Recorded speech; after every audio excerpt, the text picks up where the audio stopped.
Hi, it's Jeff Altman, the Big Game Hunter, and welcome to Career Coach Office Hours. On Tuesdays and Fridays, I take some time to answer people's questions live because, frankly, job search doesn't have to be as hard, difficult, painful, or take as long as it does. So if you've got a question for me about job search, hiring, management, leadership, career transition, or want some advice about a particular workplace issue, please put it into chat. I'd be very happy to answer your question. Also, I'll remind you that you can connect with me on LinkedIn or follow me on LinkedIn at linkedin.com/IN/ the big game hunter. Make the recommendation about connecting or following me because, frankly, my network tends to be larger than most of yours. And thus, when you do that, you have access to my network.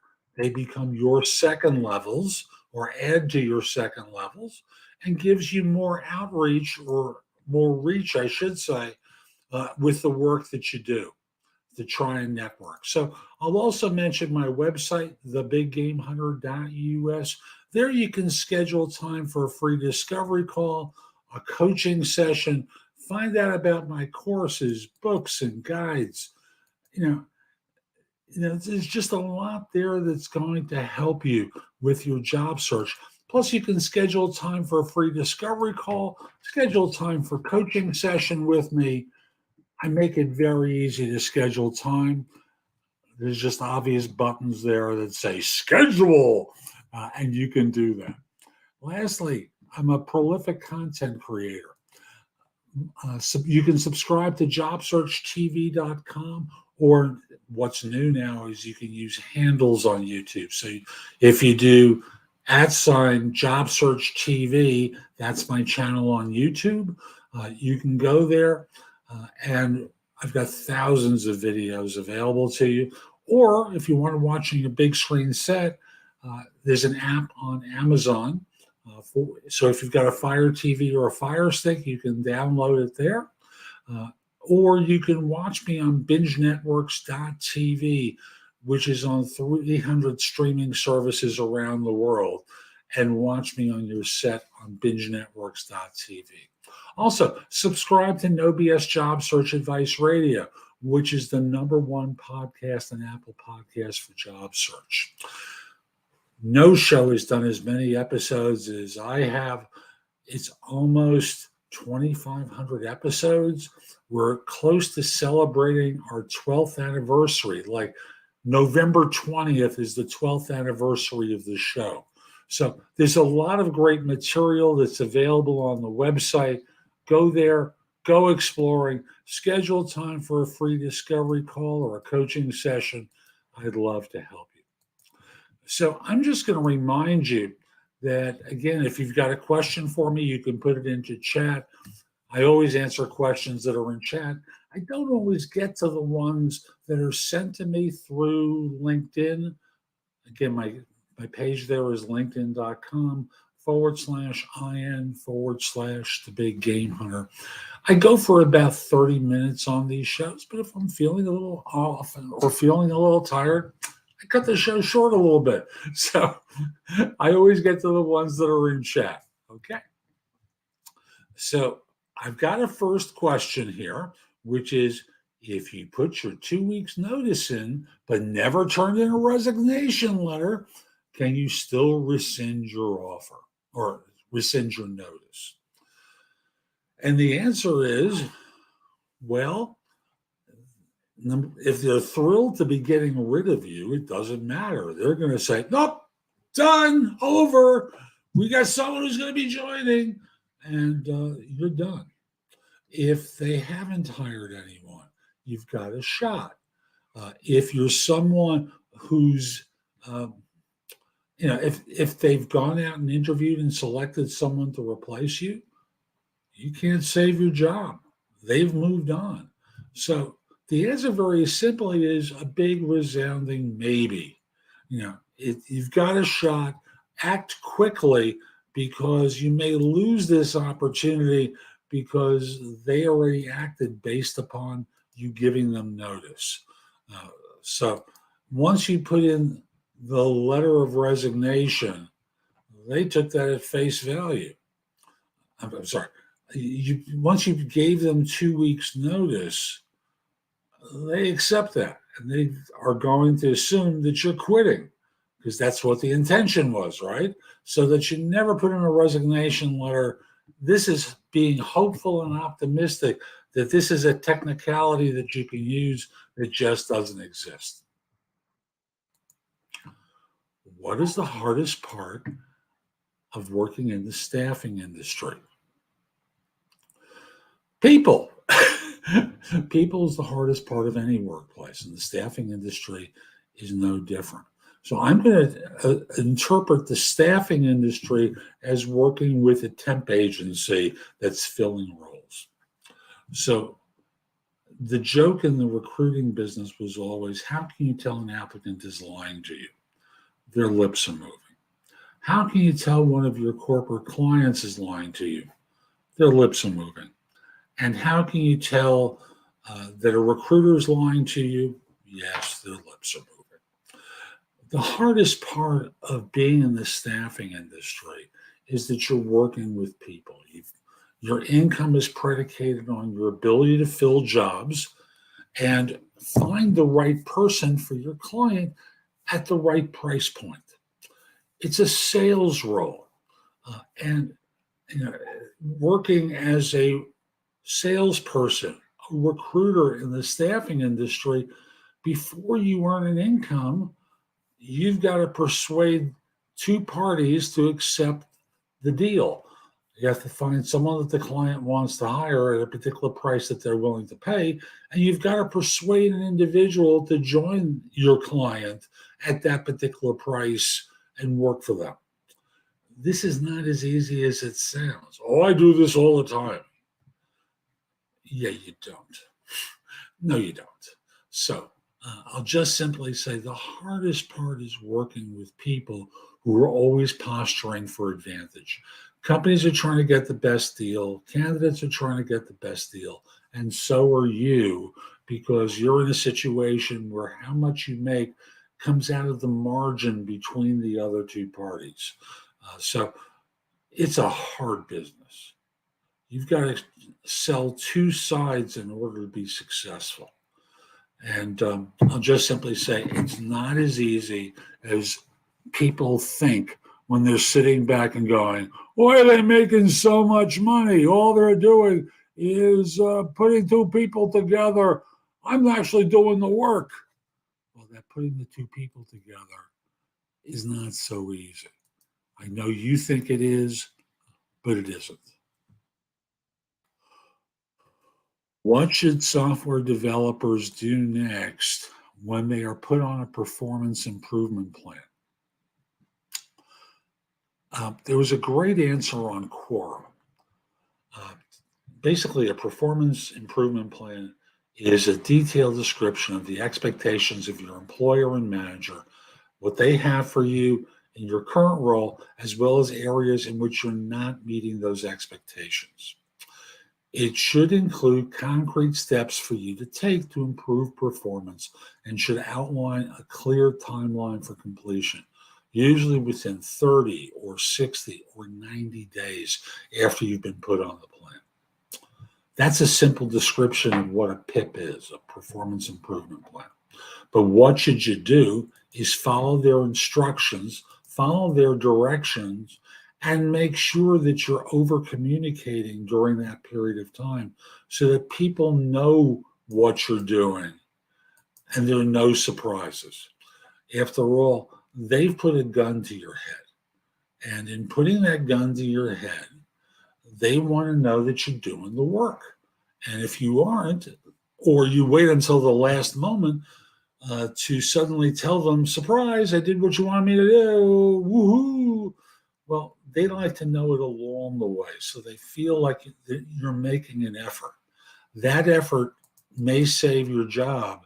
Like if you're in sales and you're still not doing sales, even though you're following all their guidance, well, you may save your butt by having communicated what you've been doing along the way so that in this way they can try helping you during that period of time. But I'll just say people need to understand that when you're put on a performance improvement plan, it's like getting ready for divorce. Really, very simple. Um, they're throwing down the gauntlet to you with expectations. So I'll just remind you, if you've got a question about job search, hiring, management, leadership, career transition, or want advice about a particular workplace issue, put your question into chat. I'd be very happy to answer it. Now, do some tech recruiters have access to your background or credit records before even reaching out or calling or emailing you? That depends on what you're talking about. Your background. If your background is your employment history, yes, it's called LinkedIn. The reason they're reaching out to you is maybe they found you on LinkedIn. Now, with credit records, yes, they can have access to it, but the likelihood is because there is some vendor who is going to charge them for accessing or checking your background for credit issues. They're not going to do that until the time of hire. However, I'll say to you, if you've got an issue that would be problematic for a certain type of employer, and do a Google search to find out what kind of employer your credit issues might be an issue with. I know clearly banking firms have historically had issues hiring people that have poor credit. Again, do a Google search. Maybe the search is something like companies that won't hire people with bad credit. And see what you're told. And if you fit that criteria, you might as well disclose in an early conversation, because you would hate to go through multiple rounds of interviews and then get turned down because of bad credit. So, again, if that's your story, then tell them early once you find out that a firm will ultimately look at your credit history. And again, background, if this is like dates of employment and stuff like that, often you're being found through LinkedIn. If you've misrepresented your dates of employment, the one thing I would tell you is do not lie on an employment application. I had two instances when I did recruiting where by the end of the first week, it was found out that a person had lied on their application. And an application is a legal document. A resume is not. At a minimum, when you fill out an application, um, always be accurate about dates and wages. If you're not sure about a particular date or a particular salary some years ago, in the field where you're putting in what could be an inaccurate date or wage, in parentheses, put the expression approx for approximately. This way they know you're not sure and you're not trying to lie to them. Okay? Is it a good idea to say, good question, during a job interview to get more response time? I think if every employer told you how much they hate that expression, because everyone tries to buy themselves some time with that. There's certain pat things that people think work that really are kind of goofy. I would just simply say, if you can tolerate silence for a moment, so can they. So if you can tolerate sitting there going and then speaking, in my mind, I gave enough pause in there to say good question. But they'll see you're thinking about it. And thus, you've bought yourself the time with the silence. The silence always also gives them the idea that you're thinking. To me, it's better than going, good question, like everyone else does, and putting people up. He's thinking about it, okay? He's trying to stall for time. Don't do it. Okay. Better to just sit in silence for a moment and think it through than to go, good question. Okay, we've got another one. What does it mean if a hiring manager asks me to forward a copy of my resume after I already interviewed with him? This one has a couple of possibilities to it. Now, you interviewed with him, and he may need to give that to HR before they can extend an offer. That is great news. Sometimes it's something as simple as you were referred by someone internally, they took the interview, they want to make sure that they've recorded this into the applicant tracking system, and they need the resume to be able to do that. So it could be that possibility too. As a result, I can't tell because that's the missing component. Yes, you interviewed with them before. Did you meet with HR before? Yes. How did that interview get arranged? Was it through the applicant tracking system? Did you apply for something? Were you recommended by someone and you met with HR and you met with the hiring manager and perhaps a team? In which case, I would view it very favorably. Like they need this to extend the offer. But again, you may have applied, they've got the resume, and then there's some interesting peculiarity where they couldn't print it out or forward it in order to do this. Hard to really say, quite obviously. So comply, give them what they want, and sit back and wait. And as a matter of fact, give them what they want. And when you send it to them, you might just simply ask, I'm curious, why did you need a copy of my resume? We've already interviewed, and the result will, their answer will tell you why they needed it. If your boss doesn't respect you as a team leader, what should you do? I loved this question. I don't know how you know this. Is this in the reviews that you've received? Did they use that specific language? Respect. That specific word, respect.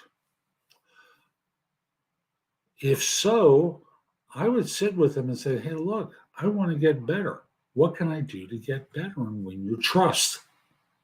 And start listening to them and acting on the advice and learning from them how to be a better team leader. Because this is going to impact the way you're seeing your raises and much more for years to come. I wouldn't immediately quit. I try and learn from them because they may have a good handle on what makes a good team leader, and you may not know that. You may repeat this same issue in another organization.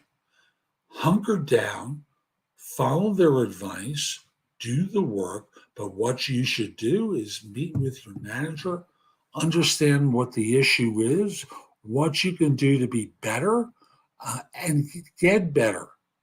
Follow their advice because the probability is they've observed you and there's some situations where they think you can do better. How do you think people could develop better negotiation skills when it comes to job offers? Well, let's start off with people think a job offer, that negotiation starts at the time of the offer. It actually starts at the time of the screening call where you are asked, so how much are you looking for? They're negotiating, and you think this is a recitation of data. So you need to start negotiating there. And then just start by saying, let me just simply say, I've just seen a job description which may or may not be accurate. I haven't met my future boss, haven't met the team, haven't heard what's going to be expected of me, what the real job is. But can we talk about that after I've gotten through that round? I need some kind of information from you. I just want you to understand, I may find out, having spoken with my future manager, that the job is more difficult or has more demands, in which case my price would go up. I may find out it's easier. My price could come down. I could find it's a great opportunity with a lot of learning. It may, stay at this point or drop a little bit. So, could we talk about that after my interview? That's really when you're starting your negotiation because it buys you time to learn more. How do you get better at the negotiation after the offer is made? You practice with someone who's capable. Hire a coach. I'm a coach. I can help you with salary negotiation. After all, I negotiated more than 1,000 hires when I did recruiting. I did it as a third party recruiter, working between an employer and an individual to effect a negotiation. You don't always win in getting the numbers up, but I can help you practice and get better at the negotiation. And even if you quoted a price and you think you quoted the wrong price, I can help you negotiate that too. So again, reach out to me through my website, thebiggamehunter.us. You'll see places where you can schedule a session with me. I'd be very happy to help. Can I refuse to do an exit interview with my boss? Is it mandated in your employee handbook? If it's mandated, you can be out sick that day. You can do that. I think if you do an exit interview, if you choose to do it, say nothing critical of them or the people. Just talk about, a better opportunity arrived in my lap, and when I heard about it, I acted on it, and it's terrific. I'm looking forward to joining. What can we do to keep you? I've already made a commitment to someone else. I'm going to be joining, and I'm not going to leave this firm in the lurch based upon a counteroffer. But your question was about an exit interview. Can you decline? I don't want to go to the point of refuse because that sounds more harsh than it needs to be. Just simply politely decline and say, I made a decision that there was a better opportunity elsewhere. I'll just remind you, if you've got a question for me about job search, hiring, management leadership, career transition, or want advice about a particular workplace issue, put your question into chat. I'd be very happy to answer. I've got a few more questions today, and it seems like the 15 or 20 people who've stopped by are kind of quiet today. That's okay. But again, if you've got a question, put it into chat. I'd be very happy to answer. Why do you think people are afraid to negotiate a better job during an interview process or a better offer during an interview process? Well, they're afraid of losing it. That's the simplest thing. I don't want to blow this opportunity. I think it's terrific. I'm afraid. And when people are afraid, they get stuck in place. That's the behavior of being afraid. They freeze. They don't want to screw things up. So they're afraid because this interests them. And the truth is, statistically, if you act like you don't care, you're more likely to get it than if you act fearfully or tentatively or my language is dishonest about your interest and what you're going to need to join. I think it's better to get to the point where you're treating the interviewer as though they're normal and you're having a conversation with them while they're evaluating you instead of just springing it in the last minute that the money isn't quite right. And Timothy goes, howdy back at you. Good to see you again, Timothy. It's been a little while. What, a week? And again, if you've got a question for me, put it in the chat. So uh, they're afraid to blow an opportunity that they want, is really what it comes down to. And they're afraid if they speak up, they'll get squashed like a bug. That's why it happens. What should you do if your boss is too busy to give feedback? Let me just see. What's normal? Give me more context, Timothy. I'd appreciate it. Because normal to me, as a simple definition, is average. What do most people do? What should you do if your boss is too busy to talk to you or give you feedback? I think the simplest thing to do is to take a minute with them and say, hey, look, I want to get better at what I do, and that requires feedback. I know you're busy. You got a lot on your plate. Could we book a half hour, like next Tuesday? Could you squeeze out some time on your calendar to meet with me? Maybe the back end of the day, or if that doesn't work, maybe we could sit down over lunch or a cup of coffee at some point, and we could sort. I'd love to get some feedback for you on my performance and the things I'm doing well and the things I can do better. So, could you make some time on your calendar? No, I have no time whatsoever. Really? No time. Zero time. Between now and 4 months from now, you've got no time for me. Not a moment. Well, and they'll probably come back with something. But I think the thing is, don't just take it at face value. Approach them again and get yourself in the door to sit down for a half hour of a targeted conversation where the goal is to hear, what am I doing well? What do you think I can do better? And Timothy says, just flying by before start of my day at work. Hope you have a great work day. Enjoy. Be great. Thank you, Timothy. So we're back at the next question, which is, how do certifications help you get hired? Certifications represent you having taken the time to receive a certain baseline of knowledge in a specific field, technology, something that allow you to say, I know this stuff. I'm good at this. I took the time to get certified. I have certain expectations.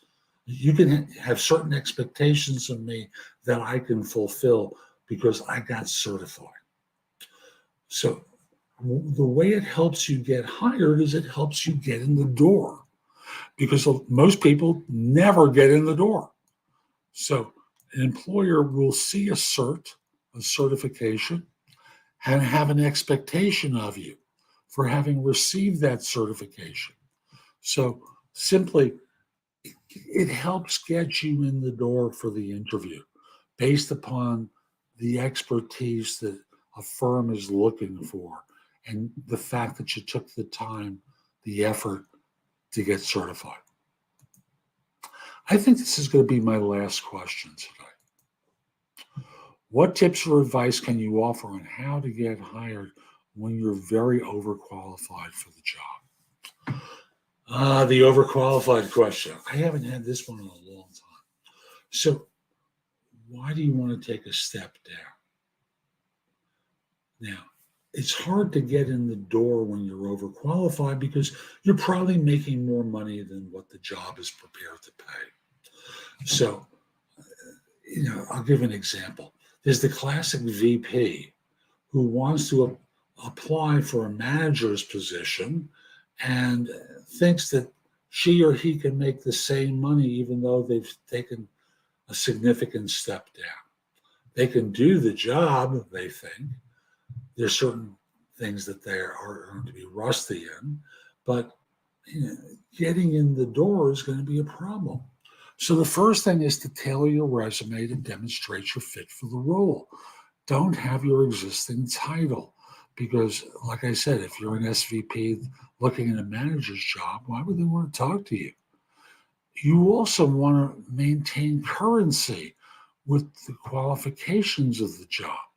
The fact that you've managed people who do it when they want someone who can manage and do doesn't make you qualified.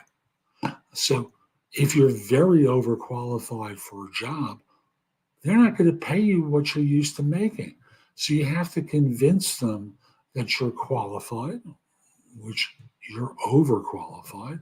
They think you're going to get bored. So being introduced to someone, by someone, I should say, will help them overcome their concerns about you, get you in the door, and then you have to deliver once you've interviewed. If you don't deliver, they're not going to hire you. You can claim to be overqualified, but you're misqualified for them. It's kind of like the person who knows one thing plus another and another, and they want an expert in one thing, and you have some glossy knowledge of it. You've used it in the past, but not in 5 years. Doesn't make you qualified. So I'll just simply say, make sure you demonstrate currency. See if you can be introduced by someone to the decision maker for the job. Be clear that you're willing to be flexible about compensation, because that's often where it breaks down. I'm making 180. What? You're willing to pay 150? I'd only do it for 180. And there it breaks down right there. So be clear about the money on the way in, because surprises are never good for them or for you. You'll have wasted your time and theirs, and that's never a good thing. You don't like it when people waste your time, do you? So, excuse me. Excuse me. I'm Jeff Altman. Hope you enjoyed today's show. If you're watching on YouTube, share it, leave a comment, do something that lets people know it was worthwhile. Give it a thumbs up. It will help other people discover the show. Also, connect or follow me on LinkedIn. My page there is linkedin.com/IN/the Big Game Hunter. And I'll just simply say my network is larger than most of yours. My network becomes your seconds. Connect with me or follow me there. My website, thebiggamehunter.us. There you can schedule time for a free discovery call, a coaching session. Visit my blog, which has more than 12,000 searchable posts. Find out about my courses, books, and guides. There's just a lot there to help you. Also, subscribe to JobSearchTV.com on YouTube. Download the app on Amazon if you want to watch it on your big screen, or watch me on bingenetworks.tv. Again, a lot there to help you. Subscribe to No BS Job Search Advice Radio in Apple Podcasts, Spotify, where it's a video podcast, Google Play, Amazon Music, almost anywhere you can listen to podcasts. Have a terrific day, and most importantly, I'll be back next week, and be great.